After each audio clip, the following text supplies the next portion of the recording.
Morning students, आज हम science में न्यू चैप्टर स्टार्ट कर रहे हैं। Chapter number 7, weather, climate and adaptations of animals to climate. मौसम, जलवायु और अनुकूलन, जो भी क्लाइमेट के अकॉर्डिंग एनिमल्स के अंदर चेंजेस आ जाएंगे, उनके स्ट्रक्चर के अंदर या फिर उनकी हैबिट के अंदर, उनको हम बोलते हैं अडेप्टेशन। ठीक है, इस चैप्टर में हम अडेप्टेशंस के बारे में, वेदर और क्लाइमेट के बारे में पढ़ेंगे।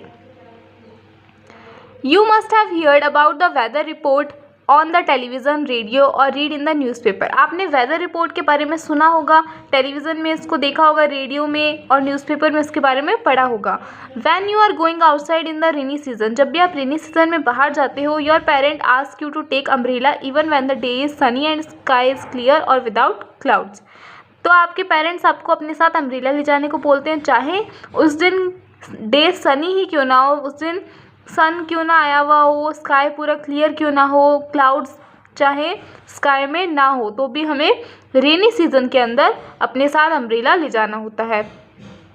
If you are fond of watching cricket on the TV, अगर आपको टीवी पर क्रिकेट देखने का शौक है, you must have seen the expert discussing about the weather before the start of a game. तो आपने ये देखा होगा कि जो भी एक्सपर्ट्स होते हैं वो गेम की स्टार्ट से पहले वेदर के बारे में चर्चा करते हैं। Have you ever thought what is weather exactly? क्या आपने कभी सोचा है कि एग्जैक्टली ये वेदर होता क्या है? How do people study weather? किस तरह से लोग वेदर की स्टडी करते हैं? Who are responsible to give weather report? Weather report देने के लिए रिस्पॉन्सिबल कौन है? In this chapter you will study about the weather, their elements, climate and adaptations in animals to cope up with change in weather and climate to survive etcetera. इस chapter के अंदर आप पढ़ोगे वेदर के बारे में, उनके एलिमेंट्स यानी उनके तत्वों के बारे में, जलवायु के बारे में और अनुकूलन के बारे में। अनुकूलन जो एनिमल्स के अंदर होता है, अडेप्टेशंस एनिमल्स के अंदर होते हैं। अडेप्टेशंस क्या होते हैं? अडेप्टेशन होते हैं कि उनकी जो स्ट्रक्चर है, बॉडी स्ट्रक्चर है, उसके अंदर चेंज आना या उनकी हैबिट के अंदर चेंज आना, उसको बोलते हैं अडेप्टेशन। वो किसके कारण से होता है? जो उनके आसपास की सराउंडिंग होती है, उनका वेदर होता है, क्लाइमेट होता है, अगर वो ज़्यादा ठंडा है, ज़्यादा गर्म है, उसके अकॉर्डिंग चेंजेस आते रहते हैं। ठीक है, क्योंकि एनिमल्स को कोप अप करना पड़ता है, सामना करना पड़ता है जो भी चेंज वेदर या क्लाइमेट के अंदर आते हैं जीवित रहने के लिए। जैसे कि जिराफ है, जिराफ पहले इतना लंबा नहीं होता था जितना आज के टाइम में वो है, टॉल है बहुत ज़्यादा। पहले वो जो घास वगैरह या प्लांट्स और जो भी श्रब्स, हर्ब होते थे जो ज़मीन पे होते थे, उनको खाता था।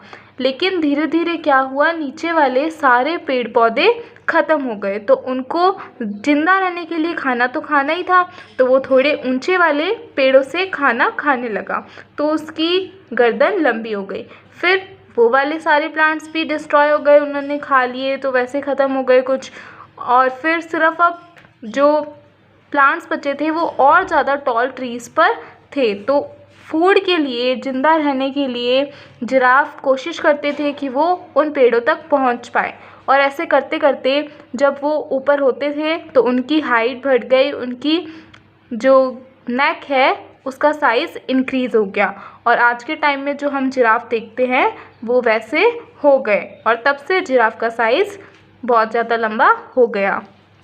तो इसको बोलते हैं अडेप्टेशन, यानी उन्होंने जब उनके आसपास कुछ बचा नहीं खाने के लिए, तो उनको अपने बिहेवियर के अंदर चेंज लाना पड़ा कि उनको ऊपर वाले पौधों को खाने के लिए अपने आप को पुश करना पड़ा, वो ऊपर की तरफ, उनकी तरफ, पेड़ पौधों की तरफ जाने लगे, उसके कारण उनकी लंबी हो गई गर्दन अपने आप से। फर्स्ट टॉपिक है weather.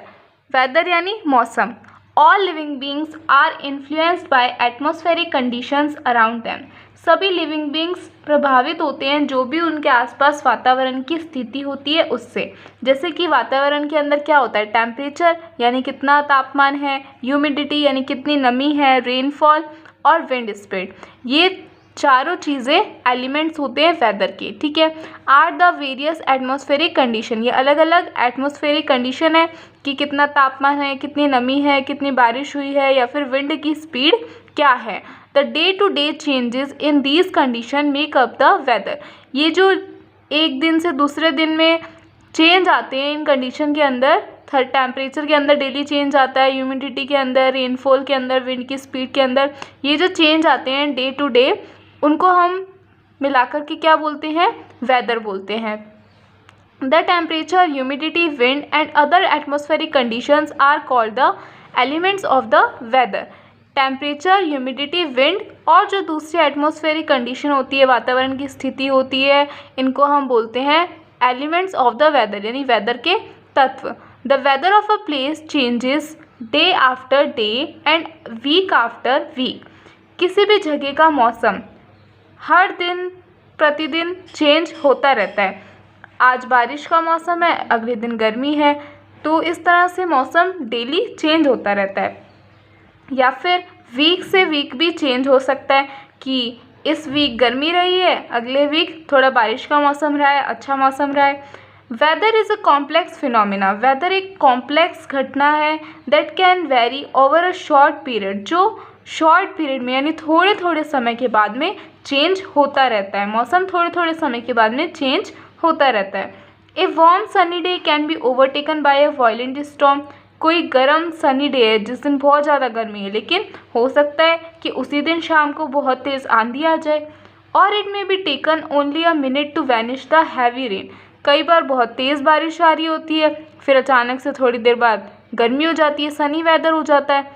However, in some parts of the world, such as tropic, the weather barely changes for months at a time. हालांकि कुछ ऐसे वर्ल्ड के अंदर पार्ट है जैसे कि ट्रॉपिक जो जगह है, वहाँ पर वेदर मुश्किल से महीनों से चेंज होता है, लगभग वहाँ पे मौसम सेम रहता है, बहुत ही महीनों से मौसम कभी कभी मुश्किल से चेंज होता है। There is always hot and heavy rainfall, वहाँ पर हमेशा गर्मी रहती है और तेज़ बारिश रहती है। Weather describes the conditions such as rain, wind and temperature that occur during a short period of time in a particular place. Weather क्या बताता है, वेदर डिस्क्राइब करता है यानी बताता है कंडीशंस को, किन स्थितियों को बताता है, जैसे कि बारिश की, विंड की और टेम्परेचर की, जो कि शॉर्ट पीरियड ऑफ टाइम के लिए रहती है, थोड़े समय के लिए जो टेम्परेचर रहता है, थोड़े समय के लिए जो रेन होती है, थोड़े समय के लिए जो विंड चलती है, इन सब के बारे में जो हमें बताता है किसी एक पर्टिकुलर प्लेस के थोड़े समय की बात, तो उसको हम बोलते हैं वेदर। ठीक है, weather day to day change होता है, वीक टू वीक चेंज होता है, इवन आवर्स टू आवर्स भी चेंज होता है। हम कई बार देखते हैं सुबह मौसम अलग होता है, शाम को मौसम अलग होता है, तो उसको बोलते हैं वेदर। ठीक है, elements of weather, next point है एलिमेंट्स ऑफ वेदर। वेदर के कौन कौन से एलिमेंट्स होते हैं अभी हमने पढ़ा था ऊपर। The scientists who measures and forecast weather are called meteorologists. वो साइंटिस्ट जो वेदर को मेज़र करते हैं यानी मौसम को नापते हैं और फॉरकास्ट करते हैं यानी पहले से अनुमान लगाना। फॉरकास्ट यानी पहले से वेदर का अनुमान लगाना कि कैसा मौसम होगा। ठीक है, उसको फॉरकास्ट करते हैं जो साइंटिस्ट, उनको क्या बोला जाता है, मेटेरोलॉजिस्ट।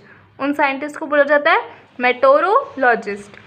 They do this by studying clouds, wind and temperature and pressure of Earth's atmosphere. वो किस तरीके से पहले से अनुमान लगाते हैं मौसम का, वो क्लाउड्स की स्टडी करते हैं, विंड की स्टडी करते हैं और टेम्परेचर और प्रेशर की स्टडी करते हैं कि अर्थ के एटमॉस्फेयर के अंदर कितना टेम्परेचर प्रेशर है, क्लाउड्स कैसे हैं, विंड कैसी चल रही है। उसके बेसिस पर वो पहले से अनुमान लगाते हैं कि कल वेदर ऐसा होगा या कल बारिश होगी, जो भी मतलब अपने अकॉर्डिंग वो सभी ग्राफ को देख कर के कि कैसा टेम्परेचर प्रेशर है, उनके अकॉर्डिंग वेदर को फॉरकास्ट करते हैं। तो आपको ये बात क्लियर होगी कि वेदर का मतलब क्या होता है, किसी पर्टिकुलर प्लेस का, किसी पर्टिकुलर जगह का थोड़े समय के लिए जो टेम्परेचर और जो रेनफॉल और जो विंड स्पीड होती है, ह्यूमिडिटी होती है, वो वेदर कहलाता है।